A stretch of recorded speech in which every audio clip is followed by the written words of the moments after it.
that of the resonating structure which has the lowest internal energy is called resonance energy. Though we have seen so many applications of thermodynamics, there are some of the limitations in first law of thermodynamics.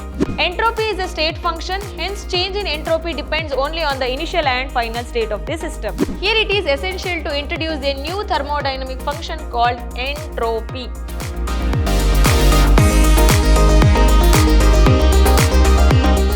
Hello everyone, this is Harshita Bhavasar from Vidhyaashram School of Excellence. Today we are starting up session 7 from the chapter Thermodynamics. In the last class, we have discussed about lattice enthalpy and Born-Haber's cycle. What is lattice enthalpy and how it will be measured with respect to Born-Haber cycle, we have discussed in the previous session. In today's session, we will discuss about resonance energy and entropy and also spontaneous and non-spontaneous process. Energy will be started from with the help of driving force we will also see. First we will see what is resonance energy. So many previous chapters like organic chemistry, we have seen what is resonance energy. With respect to thermodynamics, how it will help, we will see. We know that a resonance hybrid is more stable than any single resonating structure. Yes, the resonance hybrid, which is the product of all the resonating structures, is more stable than single resonating structure. The greater the resonance energy, greater is the stabilization due to resonance. Whenever resonance is in high, that time the greater the stability will be high. The difference between the observed heat of formation of the actual compound, that of the resonating structure which has the lowest internal energy is called resonance energy. Once again, the difference between observed heat of formation of the actual compound and resonating structure. What is the actual compound and the resonating structure? Between them, the difference of observed heat of formation is called as resonance energy. Resonance energy formula see here, observed heat of formation and calculated heat of that enthalpy of formation of resonating structure of the actual compound having the lowest internal energy. Observed heat of formation minus calculated heat of formation. The value of resonance energy of a resonance hybrid is not an absolute value, but it is a relative value. Yes, whatever the value of resonance energy from the resonating structure, it is not a real value because it is a single resonating structure, not a resonance hybrid. So, it is a relative value. Whatever the value you will get from resonance hybrid, that is the actual value. Okay. For a few common physical and chemical process, the enthalpy change with required conditions are given below. Process, that is reaction. Here molar amounts of reacting as represented by balanced chemical equation. So, enthalpy will be plus or minus. It may be positive or negative. Formation means the 1 mole of compound from its elements in their standard state. It may be also positive or negative with respect to enthalpy. Combustion means complete burning will take place. So, only negative. Transition means allotropic forms, one form to another form. Transition of 1 mole of substance at its transition temperature and pressure, it can be positive or negative. Solution, dissolution of 1 mole of substance in large excess of solvent, that is plus negative or positive. Neutralization, 1 gram of equivalent mass of an acid neutralized by 1 gram of equivalent base in dilute solution, it gets neutralized, so negative. These are the conditions of enthalpy with respect to process and condition. Next one, limitations of first law of thermodynamics. As though we have seen so many applications of thermodynamics, there are some of the limitations in first law of thermodynamics. All reactions in perfect agreement with the first law of thermodynamics may not occur. Whatever the statement has been given from the first law of thermodynamics, it will not applicable for all the reactions whatever we have seen. A tumbler of water kept in an ice bath does not get heated up by extracting heat from the ice. Although it may be conserve energy during the process, when a perfume bottle is opened, the perfume spreads uniformly in the room, but the reverse is not observed. Yes, when the perfume bottle, if you keep open, that fragrance will be spread out to the surrounding room or environment, but the reversible energy, can it come? No. And also whatever the heat is present in the ice, that will not move to the tumbler of water, right? Like that, energy can be observed but not in all the aspects. That's what they are telling. First law of thermodynamics does not indicate the direction of a reaction. This law will not indicate the direction of reaction. Anyway, it will be act. The extent of convertibility of one form of energy into another cannot be predicted by the first law of thermodynamics. The extent of convertibility means one form to another form, the states of matter will be converting. How much extent it will take, it is not defined confirmly. These two limitations have led to the framing of the second law of thermodynamics. By these two limitations only, it led to the formation of second law of thermodynamics. Major two is these two limitations. Next, spontaneous process. Heat flows from hotter end of a metal rod to the colder end spontaneously till equilibrium is reached. Means one metal rod is there, at the one end it's keep on heating, it moves to the other end of that cooled portion. At the spontaneously it will move till it reaches the equilibrium. Diffusion of gases occurs from a region of higher pressure to a region of lower pressure spontaneously until equilibrium is reached. In gaseous nature also same thing, from the higher concentration to lower concentration, gaseous will be keep on moving until it's in equilibrium. A process which occurs on its own without an external aid is called a spontaneous process. A process which occurs as a voluntarily without any aid, external aid, will be called it as spontaneous process. All natural processes are spontaneous and occur in a particular direction to reach the equilibrium. Whatever the natural process we can observe in the environment, all are spontaneous process. When it will stop? After it reaching the equilibrium. These aspects, direction of spontaneity and attainment of equilibrium, are better explained by second law of thermodynamics. All these aspects of spontaneous process and direction of spontaneity and also attainment of equilibrium, how it will reach for the equilibrium, these three aspects will be explained by second law of thermodynamics thoroughly. Here it is essential to introduce a new thermodynamic function called entropy. Entropy has been introduced here, the word. What does it mean? What are the functions with respect to thermodynamics? We'll see now. Before that, we'll understand non-spontaneous process. A process which occurs with the external aid is called non-spontaneous process, which will get instantly, it will call spontaneous without external aid. With external aid will be considered as non-spontaneous process. It is an unnatural process because intentionally we have to do, so that is unnatural process. A non-spontaneous process will not continue to happen without the external intervention. Suddenly or accidentally it will not happen like spontaneous. It waits for the external aid and it will continue till the external aid influence is there. Such a process has a positive free energy change. That process has a positive free energy. That free energy will be represented by energy change delta G equal to positive, and it is said to be an endergonic process. Okay. What drives a spontaneous process? For the spontaneous process, what are the driving forces? The force responsible for a process to be spontaneous is called driving force. Whatever the force is applied on the process, that will be considered as driving force for the spontaneous process. So, what are the driving forces for a chemical process? The tendency to attain minimum energy. Attaining a state of minimum energy means greater stability.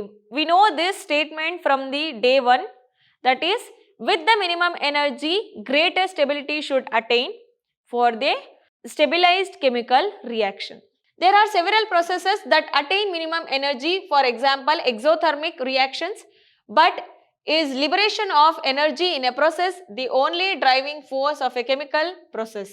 This may not be true, as there are several processes which are endothermic, but still are spontaneous. Examples of such processes are evaporation of water, which is spontaneous, dissolution of ammonium chloride in water, which is an endothermic process, but still happens spontaneously.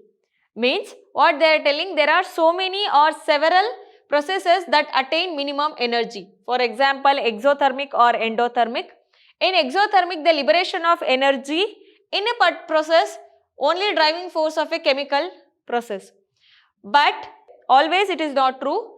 It may be endothermic also, when the endothermic energy will be involved in the reaction, like example, dissolution of ammonium chloride in water or evaporation of water. In those it will happen spontaneously. Similarly, several irreversible reactions are observed in nature. In these reactions, both forward and reverse reactions takes place simultaneously, even though one of them is an endothermic reaction.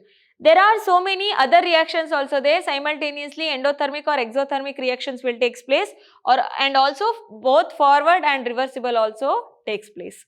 The tendency to attain maximum disorderness. Disorderness means the molecules will be not placed in a certain position. When we study such non-spontaneous processes which still occur even though the direction of the process is endothermic, we see that in most of them, the disorder or randomness increases. Examples may be the evaporation of water at room temperature, diffusion of gases from a region of higher concentration to lower concentration. Here we can talk about diffusion or evaporation of water. These are all the tendency to attain maximum disorderness or randomness of molecules. Okay. Next one, the entropy. Here it will be introduced. Entropy is a measure of disorder or randomness of the system. It is represented by capital S. Entropy is an extensive property. Okay, it is the disorderness or randomness of the system. Consider the following example. Two bulbs, one containing chlorine gas and the other bromine gas, which is green chlorine and other bromine gas in brown color, separated by a closed valve. We say that the two gases an ordered state. Once the valve is opened, the two gases mix spontaneously, increasing the disorder. As molecular disorder or randomness increases, entropy of the system also increases. What they are telling? Two bulbs are having, one is chlorine gas, another bromine gas, with the closed valve. When it is opened, that valve, the disorderness or randomness of molecules will take place. Obviously, two gases will mixed. Whenever the randomness is getting increased, obviously entropy will also increase. Thus, water vapor has greater entropy than liquid water, which in turn has greater entropy than ice. Yes. In the gas, entropy is more because the randomness is more rather than liquid state or solid state. Entropy is a state function, hence change in entropy depends only on the initial and final state of the system. It is a state function and it is having extensive property. So, delta S equal to S final minus S initial. State function means it is depending on initial state and final state, not on a path. Next, for an infinitesimal change in S, that is entropy, change in entropy, ds is defined as dq reversible by T, that is heat by T, temperature. For a measurable change in reversible process, change in entropy is given by Q reversible, that is heat reversible by T, where Q reversible is the heat absorbed by the system. Q reversible equal to delta H or delta U, means enthalpy, change in enthalpy or change in internal energy for isothermal process as well as non-isothermal process also.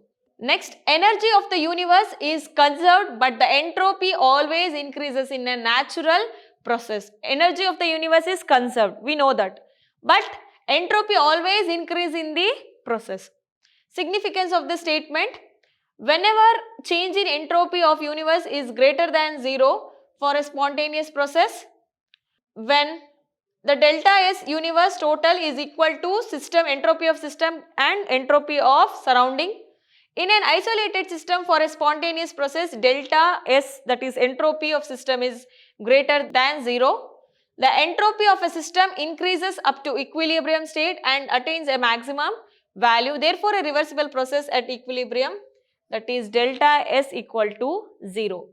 Entropy is a state function and delta S is independent of path, that is delta S will be the same whether the change has been brought about reversibly or irreversibly. It is a state function and more than 0 entropy of universe is at spontaneous level, and entropy of universe means it will belongs to entropy of a system and entropy of a surrounding. In an isolated system, spontaneous process is greater than 0. Next, second law of thermodynamics. The entropy of the universe always increases in the course of every natural process. The entropy of the universe always increased in the course of every natural process. It may be spontaneous or it may be irreversible. Other forms of second law, various scientists have told what are the other forms of second law. All spontaneous processes are thermodynamically irreversible. That is one statement they have given. Every perfect machine working reversibly between the same temperatures of source and sink has the same efficiency irrespective of the nature of substance used in Carnot's theorem. This is the Carnot's theorem which will be in the engines they will use, okay, and it is impossible to obtain heat from a source or a hot reservoir and convert it into quantitatively to work in a cyclic process without transferring a part of heat to a sink, which is a cold reservoir said by Lord Kelvin here. One thing, all spontaneous processes are thermodynamically irreversible. Whenever the fast reaction is taking place, it cannot reverse, we know that. And also every perfect machine working reversibly between the same temperatures, that efficiency will be same or equal, but nature of the substance will be not. And also it is impossible to obtain heat from a source. You cannot obtain the heat from a source if it is having hot reservoir, and you cannot convert them into a quantitatively as a cyclic process also, said by Kelvin. Next, it is impossible for a cyclic process to transfer heat from a system at a lower temperature to one at a higher temperature. In a cyclic process, you cannot push from lower temperature to higher temperature without applying some work. That is true. From a lower to higher region, you cannot send anything in a cyclic process without applying any work. That was said by Clausius. In a reversible process, the total entropy of the system and surrounding remain constant while it is increasing in a irreversible process. Whenever in a irreversible process is going on, the total entropy of the system and surrounding remain constant while it increases in an irreversible process. In a nutshell, the first and second laws of thermodynamics can be summarized as follows. Energy of the universe is conserved, but the entropy always increases in a natural process. The conclusion for the both statements: energy is conserved, which was said in the first law of thermodynamics, but the entropy keeps on increasing in the universe. It was said in second law of thermodynamics, but both the statements are true only. See here, reversible isothermal process. First law of equation, that is internal energy equal to heat plus work. For Q reversible minus work reversible, work done will be minus. Here at isothermal energy, internal energy will be 0. W equal to nRT ln V2 by V1. We know that W reversible is equal to nRT ln V2 by V1. As delta U equal to 0, Q reversible nRT ln V2 by V1 at delta S system, that is entropy of a system equal to Q reversible by T, that is also we know, nR ln, that is V2 by V1 for reversible process. This T has taken here, you no need to write there T. Next, for a reversible isothermal process, heat absorbed by the system is equal to the heat lost by the surrounding. For reversible isothermal process, what they are telling, heat absorbed by the system is always equal to the heat lost by the surrounding. So, entropy of system Q by T and entropy of surrounding minus Q by T. So, total entropy of universe will be entropy of system plus entropy of surrounding. In case of an irreversible isothermal expansion in vacuum, No external pressure will be there, so work done will be 0, internal energy will be 0 and heat will be 0. The surroundings do not exchange heat. So that is entropy of surroundings will be 0 only. Entropy of universe total, entropy of system plus surrounding, that R ln V2 by V1. V2 will be always greater than V1, that is entropy of universe is greater than 0 always. Irreversible expansion in vacuum is spontaneous for expansion against finite pressure external pressure. See here, entropy of system is equal to heat reversible by T, that is entropy of surrounding, and heat at irreversible process by temperature. What will happen? As work reversible is greater than work irreversible, we can write as Q reversible is greater than Q irreversible with respect to heat they are telling here. So entropy of universe, what will happen? Entropy of system plus entropy of surrounding, heat reversible by T minus heat irreversible by T greater than 0. Therefore, irreversible expansion is a spontaneous process, not a non-spontaneous process. Next, relations for entropy change for specific cases. What are the relations for entropy in the specific cases? We'll see. Reversible isothermal expansion of ideal gas. Entropy is equal to heat reversible by temperature equal to nR ln V2 by V1 or P1 by P2 also you can write. At second case, reversible adiabatic expansion, their heat is always constant, it will be 0. Entropy is also 0. The increased disorderness caused by expansion of the gas is just balanced by the increased order due to the cooling of the gas. It will be same on heating or cooling. In the isobaric change, entropy is the difference between T2 and T1. Specific heat of constant pressure by temperature delta T, or here NCP ln T2 by T1. These are the conditions or relations for entropy changes for specific cases. Next, in isochoric, at constant volume T2 by T1, in between delta S will be there. At phase transition, solid to liquid or liquid to gas, enthalpy will be there, enthalpy by temperature. And entropy change of universe in irreversible isothermal expansion, this one we have seen many times. Entropy of universe equal to entropy of system and plus entropy of surrounding.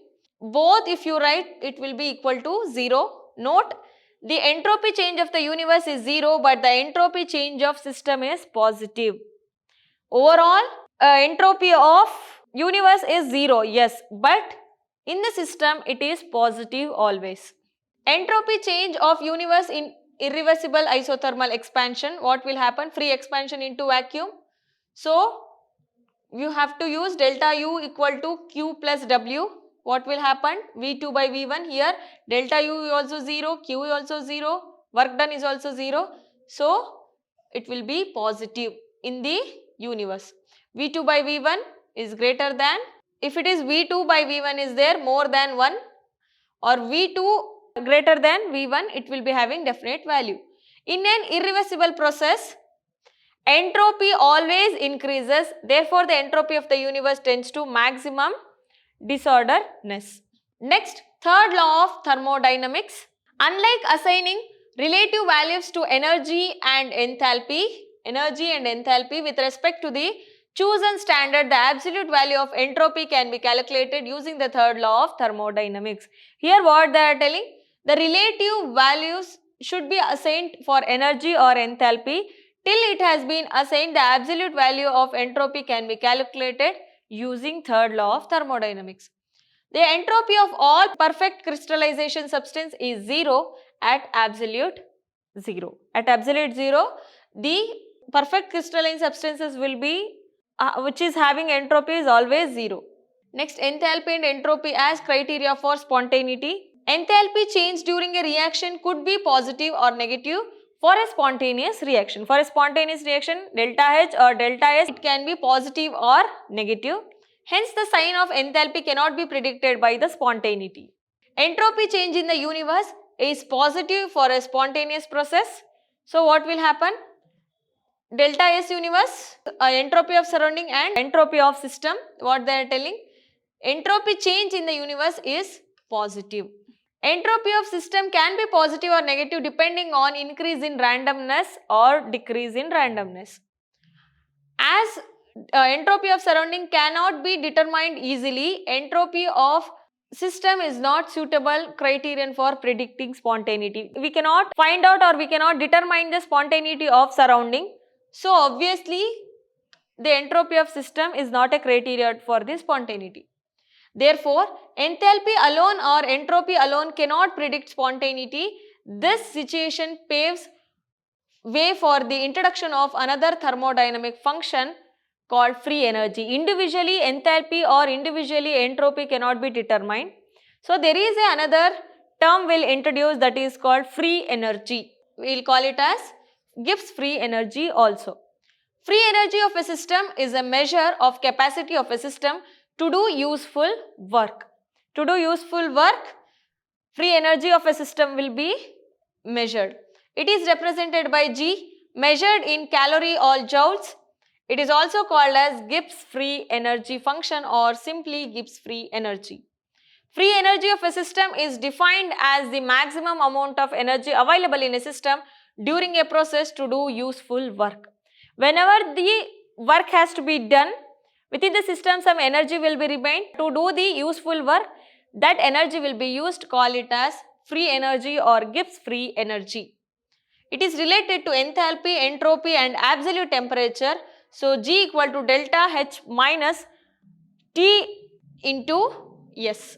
Note that absolute value of free energy cannot be given. It is a state function. For a measurable change in thermodynamic parameters, Gibbs-Helmholtz equation will be written like this. Delta G equal to delta H minus T delta S. What they are telling? It is a state function. It is not a path function. So Gibbs-Helmholtz equation will come. G is a state function and hence change in free energy during a reaction is given by delta G equal to summation of G in products and summation of G in reactants. The standard free energy change, that is delta G naught for a reaction, is the free energy change involved when the reactants and products are in their standard states. At the 1 atmospheric pressure, the standard free energy will be delta G naught for a reaction in a free energy change which is involved in reactant and also product side. And this is delta G naught for F for elements is taken to be 0. At constant temperature T, the standard free energy change is given by delta G naught equal to delta H naught minus T delta S naught at constant temperature.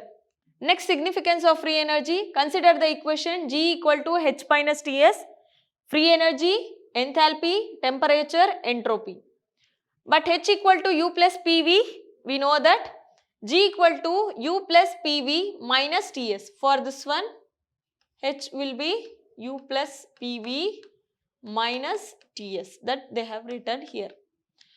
Upon differentiating, delta G equal to delta U plus PdV minus TdS at constant temperature and pressure, what will happen? By first law, du equal to dq plus dw and or du equal to dq plus dw expanding plus dw non-expansion and dw equal to minus pdv. The work done could be expansion or non-expansion one. The expansion work is pressure volume work, while non-expansion work could be an electrical work, that is minus dw electrical. So du equal to dq reversible minus pdv minus dw electrical. By second law, ds equal to dq reversible by t or tds equal to dq reversible. This is from first law, this is from second law. At the end, substituting all the equations, dg equal to dq reversible minus dw electrical minus pdv plus pdv minus tds, what will happen? Delta g equal to minus dw electrical minus delta g equal to dw electrical at constant temperature and pressure. Okay. The decrease in free energy of a system is the reversible non-mechanical or non-expansion work done by the system. Therefore, in case of an electrochemical cell, Gibbs free energy change is related to the electrical work done in a cell by a reaction is delta G minus NFE equal to minus W electrical. This is At electrical cell we can use this formula.